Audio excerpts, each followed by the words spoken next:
Avons-nous une mère dans le monde spirituel? Chacun de nous a eu une mère sur la terre ou a encore, celle qui nous a enfantés, celle qui nous a fait grandir. Parfois, ce n'est pas la même personne pour certains, mais nous avons aussi une figure maternelle qui nous accompagne dans le monde spirituel. Alors aujourd'hui, c'est la fête des mères. On voulait choisir ce thème-là pour méditer là-dessus. Et en France, dans une culture chrétienne, historiquement, la figure féminine et maternelle qui est un peu omniprésente dans l'ordre spirituel, c'est Marie. Mais qui est-elle exactement ? Est-ce que c'est une sainte ? Est-ce que c'est une déesse ? Est-ce que c'est la déesse mère ? On peut se poser ces questions. Elle tient en tout cas une place étonnante dans la pratique des croyants chrétiens. Si on regarde dans cette église, par exemple, ici on a une statue plus que grandeur nature de Marie toute seule. Il y a une icône à droite qu'on voit quand on entre dans le chœur. Si vous faites le tour des vitraux et des peintures, elle apparaît sur un certain nombre de ces représentations. Alors, donc nous voyons que dans le culte, dans la prière collective, eh bien Marie a une place importante. Il y a même dans la vie dans le rythme religieux, pour dire, il y a des fêtes qui lui sont dédiées. Il y en a une en plein cœur de l'été, mais il y en a d'autres. Et puis il y a des églises nombreuses qui sont sous le patronage, comme on dit, de la Vierge Marie. Voilà. À commencer par notre cathédrale ici à Paris, cathédrale Notre-Dame. Même si au tout début c'était Saint-Étienne. Je m'appelle Étienne, donc je suis un petit peu. Mais voilà, ça a été redonné. Une nouvelle a été dédiée à Notre-Dame. Et alors je ne sais pas quel est le pourcentage des églises à Paris et en France qui sont sous ce patronage de Notre-Dame, mais c'est très important. Et dans la piété populaire, j'allais dire, c'est presque, je vais pas dire c'est encore pire, mais c'est encore plus. C'est-à-dire qu'il y a des endroits où il y a des grandes dévotions, il y a des pèlerinages, alors en lien parfois avec des lieux d'apparition, potentiellement. Puis dans la piété personnelle aussi, il y a des personnes qui ont une grande dévotion à Marie, et parfois on a l'impression qu'ils s'adressent plus à Marie qu'à Dieu lui-même ou à Jésus. Peut-être certains d'entre vous connaissent aussi la pratique du chapelet, c'est ce petit objet qu'on utilise pour adresser des prières à Marie.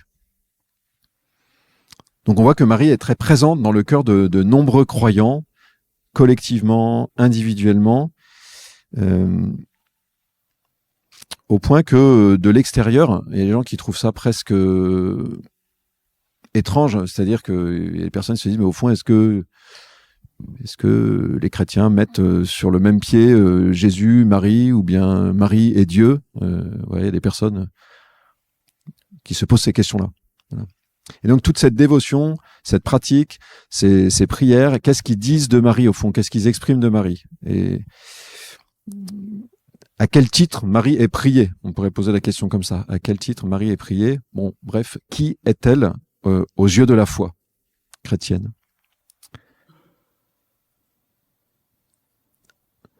Une première chose qui est saisissante dans l'histoire de Marie et la personne de Marie, c'est qu'elle est celle que Dieu a choisie. Voilà. Ce qui est le plus saisissant, peut-être, ce qui apparaît avec Marie, c'est qu'il y a un choix de Dieu, il y a une initiative de Dieu. Dans le peuple juif, dans le peuple d'Israël, il y a plus de 2000 ans, il y avait une attente très forte d'une figure humaine qui allait venir être envoyée par Dieu. C'est ce que qu'on appelait le Messie.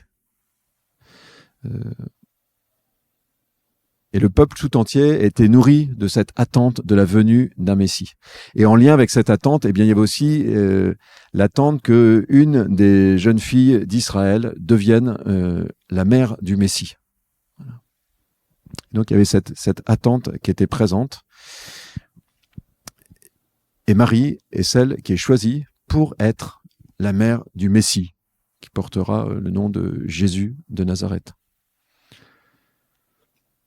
Mais donc dans Marie, il y a, on va dire, pourquoi elle? C'est un peu la première question qui pourrait venir. Voilà, c'est le choix un peu gratuit de Dieu, et c'est quelque chose de très fort en fait comme réalité spirituelle, c'est que Dieu parfois choisit d'intervenir d'une manière particulière dans la vie d'une personne. C'est comme si en Marie se concentrait un peu quelque chose qui est assez, qui est vrai plus largement pour tout le peuple juif, c'est que le peuple juif avait cette conscience, cette expérience spirituelle d'être un peuple un peu mis à part, d'être un peuple choisi, qui a été conduit par Dieu pour une certaine mission dans l'histoire.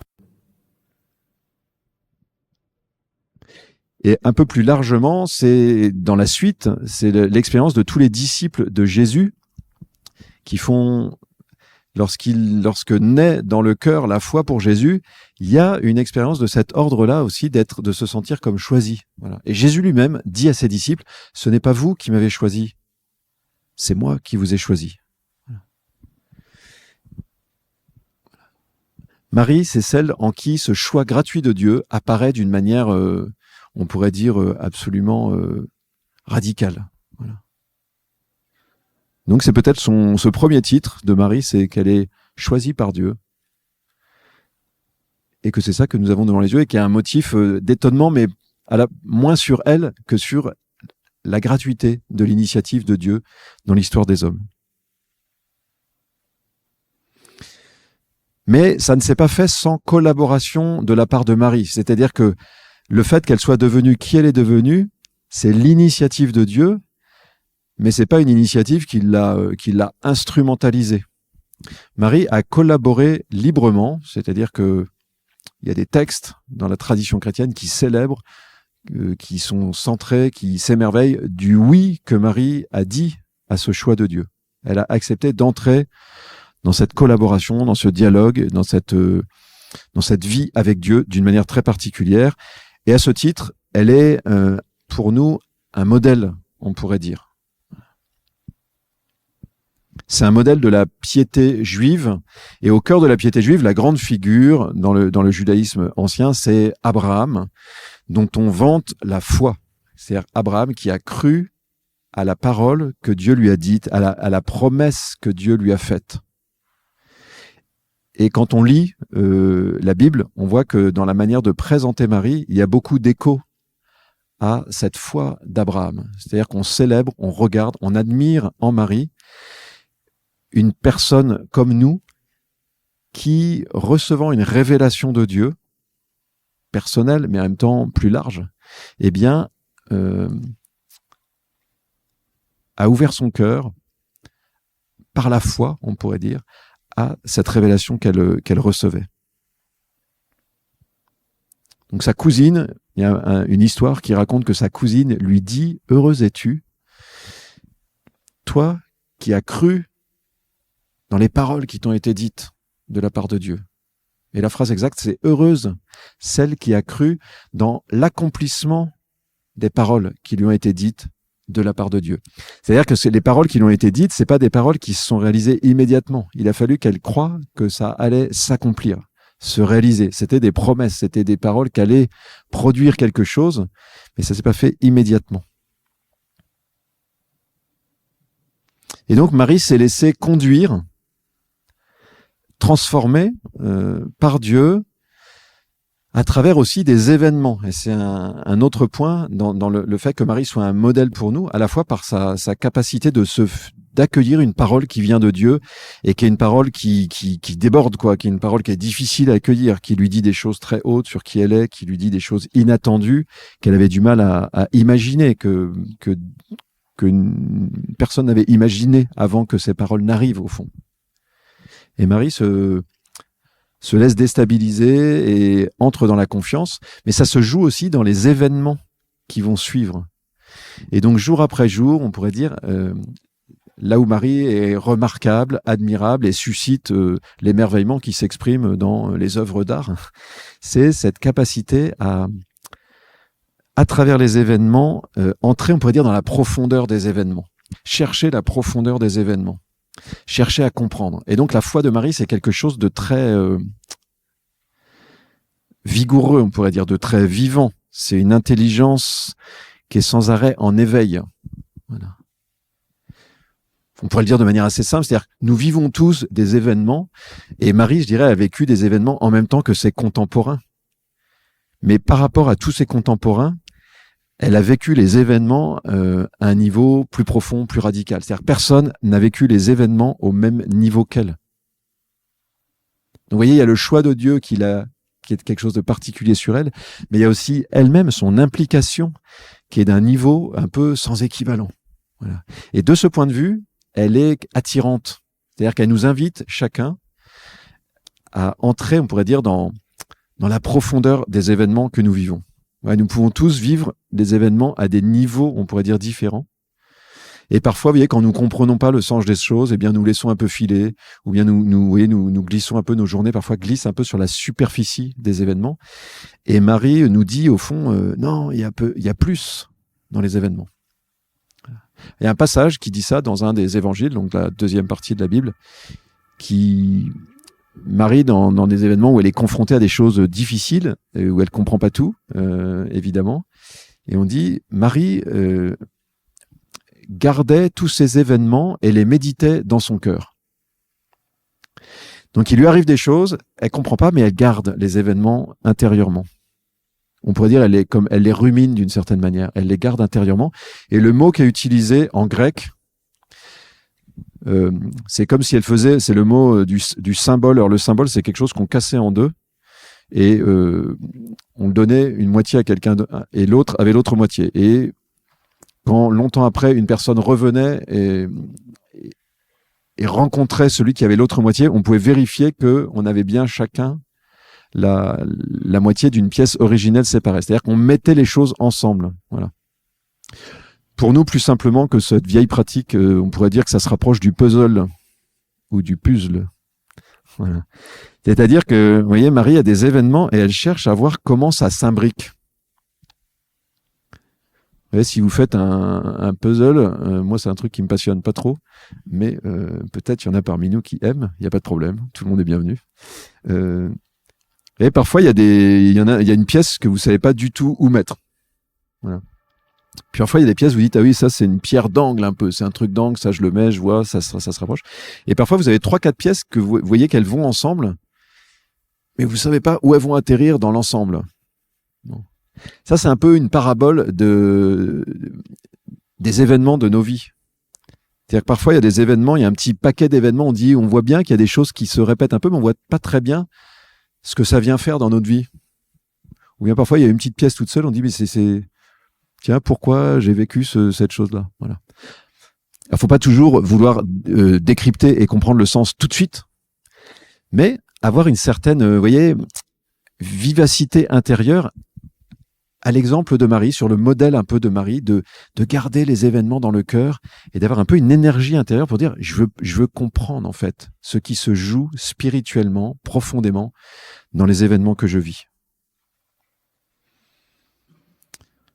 Ouais, donc Marie qui cherche à comprendre, à la fois il y a une grande confiance et en même temps une confiance qui n'est pas une passivité devant ce qui se passe et la conduite de Dieu dans sa vie. Donc c'est pas une passivité et donc il y a une intelligence impliquée et elle va prendre des décisions, elle fait des choses, elle s'engage et peu à peu et avec toujours cette orientation du cœur pour que lui apparaisse l'enjeu de ce qu'elle est en train de vivre. Qu'est-ce que Dieu est en train de faire avec moi, pour les autres. Donc, de ce point de vue-là, Marie est vraiment un modèle attirant, vous voyez, qui entre dans la profondeur du sens de l'existence, on pourrait dire. Qui voyez, une intelligence des journées qui passent. C'est-à-dire, je pense que pour Marie, la routine, dans le mauvais sens du terme, n'existait pas. Ça ne veut pas dire que ces journées n'étaient pas répétitives, mais vous voyez, il y avait en elle qui était comme ouvert intérieurement, aiguisé intérieurement, cette conscience qu'à tout moment, des choses peuvent se jouer dans nos vies, dans toute rencontre, dans toute... parfois dans une scène à laquelle on assiste. Dans une pensée intérieure qui nous vient, parfois à travers un échec, quelque chose d'un peu cuisant, il y a vous voyez, aller chercher l'enjeu des choses. ce poids aussi de cette densité, on pourrait dire, de nos journées. Marie est un modèle, mais Marie est plus qu'un simple modèle, et je terminerai avec ce troisième aspect, on pourrait dire, de son identité. Elle est vraiment celle que Dieu choisit d'une manière particulière, même si nous pouvons tous faire cette expérience à un certain niveau. Elle est ce modèle de confiance en Dieu, de foi, d'ouverture à ce que Dieu lui révèle, et aussi de recherche de ce que Dieu révèle dans le flux des journées et des événements. Mais on voit qu'en fait, ce qu'elle porte là, on pourrait dire c'est un modèle, mais c'est du coup, on voit cette beauté de Marie et tout ce qu'il y a en elle, du coup, à travers ça, cette transformation de son être, ça devient quelque chose d'un peu de débordant, quoi. Il y a une espèce de plénitude qui est débordante. Et c'est sous cet aspect-là qu'il y a aussi quelque chose d'une vie qui jaillit un peu de cette personne, Marie. Et on commence à se rapprocher de quelque chose d'une maternité. Vous voyez, il y a quelque chose qui, en elle, communique de la vie. Voilà. Donc ça, c'est une expérience parfois qu'on peut faire justement en méditant sur la manière dont elle a vécu. Et vous voyez, parfois en contemplant, eh bien, il y a quelque chose qui se communique à nous. Et donc Marie peut, mystérieusement, nous communiquer des grâces qu'elle a reçues. Nous communiquer quelque chose de sa confiance en Dieu. Nous communiquer quelque chose de son ouverture à la promesse de Dieu. Nous communiquer quelque chose de sa détermination à entrer dans la profondeur des événements. Et ne pas se dire que la vie, ça n'est que ça. Voilà. Chez Marie, il y a une détermination à aller chercher. Et ça, elle peut nous le communiquer. Sinon, ce serait triste de juste devoir admirer quelqu'un de hors norme en nous disant, nous, ça n'est pas pour nous. Si, c'est pour nous aussi. Mais vous voyez, cette expérience que nous pouvons faire un peu mystérieusement, que Marie nous communique quelque chose, Jésus lui-même le dit que c'est son intention, en fait, puisque en mourant, voilà, dans le récit, un des récits qui raconte la mort de Jésus sur la croix, dans le 4e évangile, le dernier évangile, une des toutes dernières paroles de Jésus, avant d'expirer, c'est qu'il regarde un disciple qui était très proche de lui, qui est là juste au pied de la croix. Il regarde Marie et il dit au disciple, « Voici ta mère ». C'est-à-dire qu'une des dernières paroles et actions de Jésus, ça a été de donner à ce disciple, mais qui peut symboliser tous les disciples, tous ceux qui viennent à la suite de Jésus. Jésus a voulu lui donner comme mère sa propre mère. Voilà. Et donc, vous voyez, le fait que nous puissions faire l'expérience un peu étonnamment que Marie nous inspire, qu'elle nous communique quelque chose de l'ordre de la vie, Jésus lui-même, en mourant, nous dit que c'est dans le plan de Dieu, ça. Et donc, à ce titre-là, on peut dire qu'il y a une maternité spirituelle de Marie. Voilà. Ce que Dieu déverse en elle, c'est appelé à déborder vers nous. Donc, comment parler de cette maternité spirituelle ? On pourrait dire au fond que Marie est pour chacun, peut avoir pour chacun de nous une grâce un peu de nous accompagner dans notre croissance spirituelle. Voilà, nous avons tous une vie spirituelle. Et Marie nous est donnée pour aussi nous faire grandir dans cette vie, dans cette croissance, dans ce chemin spirituel. Et je reprends juste 2 points. Elle peut nous aider peut-être à découvrir qui est Jésus. Personne ne l'a connu aussi bien qu'elle. Et donc, mieux que personne, elle peut nous aider à découvrir qui est Jésus. Quand il y a des paroles de lui que nous ne comprenons pas, si nous nous posons des questions sur qui il est réellement, eh bien, Marie peut nous guider, nous accompagner.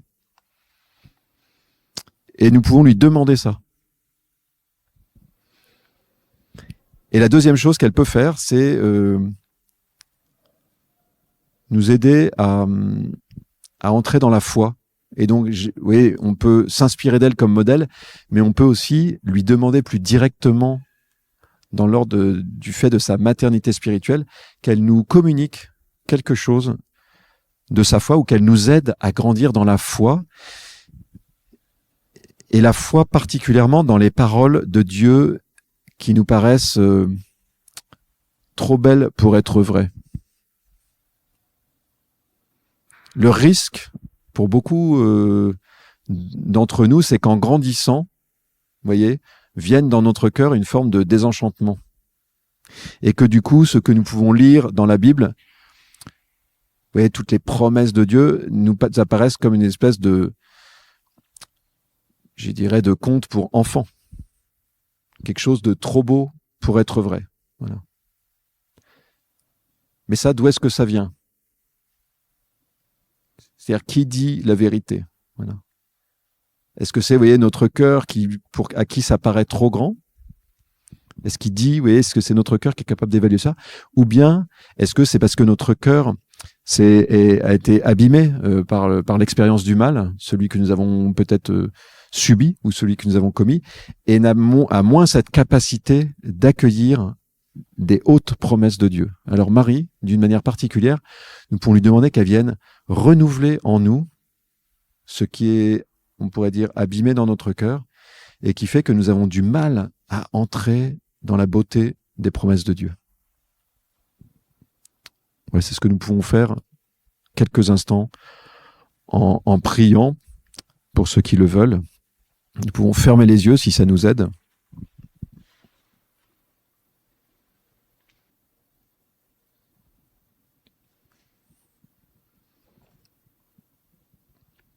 Et soit vous pensez peut-être dans votre vie, vous voyez, réfléchissez peut-être à ce qui est le plus, ce sur quoi vous avez envie d'avancer le plus, soit sur peut-être un peu l'opacité des événements, vous voyez, le sens, un peu l'impression d'être dans une espèce de routine, d'un quotidien, vous voyez, où il n'y a pas beaucoup de densité spirituelle, soit de ce côté-là.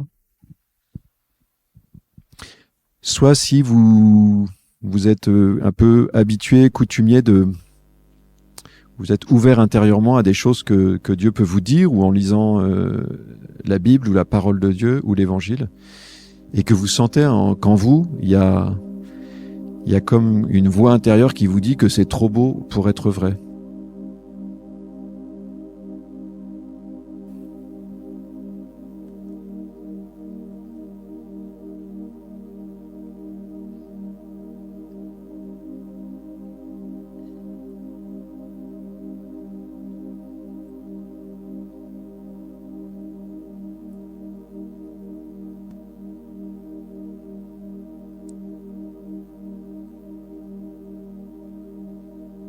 Voilà, et en ayant conscience que Jésus a voulu nous donner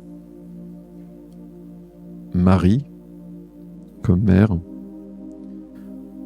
nous pouvons oser nous adresser à elle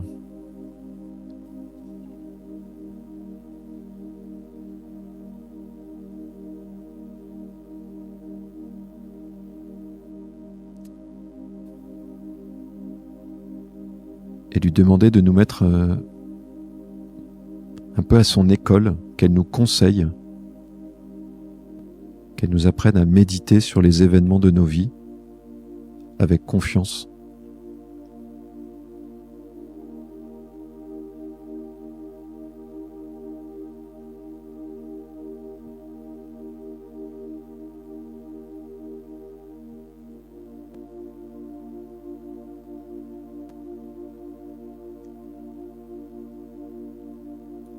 Que nous ne soyons pas découragés, désabusés par l'opacité de certains événements.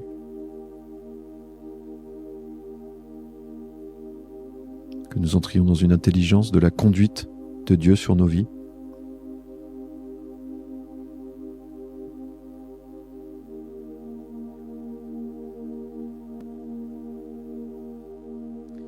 Ou bien si c'est cela que nous sentons le plus utile en ce moment pour nous, nous pouvons demander, par l'intercession de Marie,